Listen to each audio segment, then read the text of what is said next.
Hey guys, it's Courtney and Seth here today with another installment of To the Rescue. And today we are going to be giving you guys the updates on how to make a Universal Orlando dining reservation. We have done a video on this tutorial in the past, however Universal has changed their dining reservation system, so we're going to go over those updates with you guys today step by step. So the first step we're going to do is to bring up your preferred internet browser. Today I'm using Google Chrome, and we are just going to search for Universal Orlando dining reservations. And the first option is going to be the one that you're going to want to go with, which is the dining reservation screen via Universal's website. So you can find this as well if you're having trouble with the search results. Once you get to Universal's website, all you'll need to do is go to plan your visit, and you can also click on dining reservations that way. However, I just think it's a little bit quicker to just do the Google search, but regardless, you'll come to this page. So Universal breaks it down by the different types of restaurants, more specifically their locations. So here we have the City Walk restaurants that take dining reservations. We also have the theme park restaurants that would be inside any of the 3 theme parks, and the dining reservations at the hotel. So for example, we will start with one of the City Walk dining locations. So we'll just do Big Fire here because it is the first one. So here you are going to have to make an account. This is one of the main differences that we have seen with the dining system. In the past, you did not have to make any sort of Universal account because it was some different third-party system. So if you need to log into your Universal account or create an account, you will need to do so here. So I'm going to pause a moment and log into our account. Alright, so now that I have logged into my account, and you at home have either logged into your account or created your account, you can choose your party size. So remember, we've already clicked on the restaurant we wanted. We clicked on Big Fire, so now it's asking us the specifics on the reservation. So theoretically, it would just be Seth and I, so go ahead and select 2 and continue.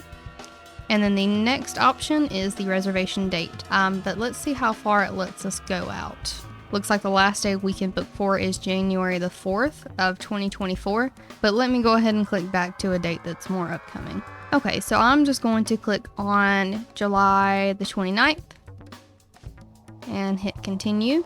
So it's going to show you all of the different reservations that they have, and if you click load more, looks like you can see a lot of different times. So let's just select one of these times. We'll do 7:45. And it does look like all of these are in increments of 15 minutes. Alright, so then again, it's going to show you all of your information regarding your reservation. So it looks like we have Big Fire for 2 guests on July 29th at 7:45, and it does have our information here that it's going to send the confirmation email to, and it also has a phone number as well because they do use a texting service as far as your reservation reminders are texting you when your table is ready, so it's always good to actually put a working phone number there. But let's scroll down and see what else we have. Alright, so if you scroll down a little bit past that personal info, Universal still has the special occasion questions here like they did on the old reservation system, which is good. So if you're celebrating some sort of birthday or anniversary, you can check that here. Of course, if you have any other special requests, you can put that here. For example, usually when we eat at Pat O'Brien's, I usually put a special request to actually be seated in the piano room. Again, that is not a guarantee, but it doesn't really hurt to ask. Usually we are seated in the piano room, but for Big Fire purposes, we don't really have any seats or like specific seats that we like to sit at. So I'm just gonna leave that blank and agree and confirm the reservation. Alright, so once you click confirm, you can see that your entire reservation has went through and it is confirmed via Universal, and the confirmation will be sent to your email.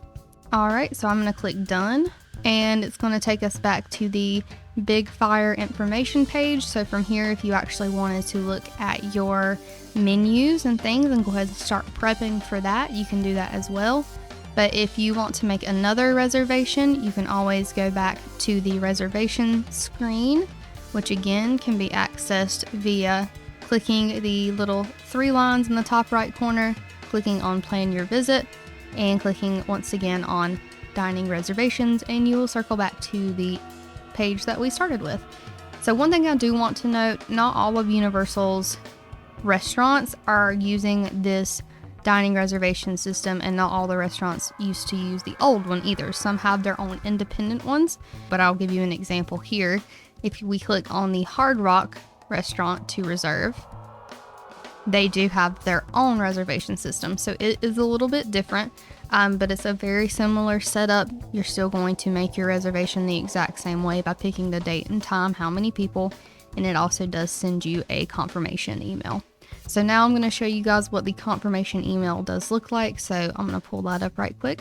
Okay, so I did bring up the email here that is sent to your email for the confirmation. As you can see, it has a list of all your personal info, as well as, again, the date, time, and how many people. I would recommend keeping this email just because it does have a quick link to modify your booking or to cancel the booking.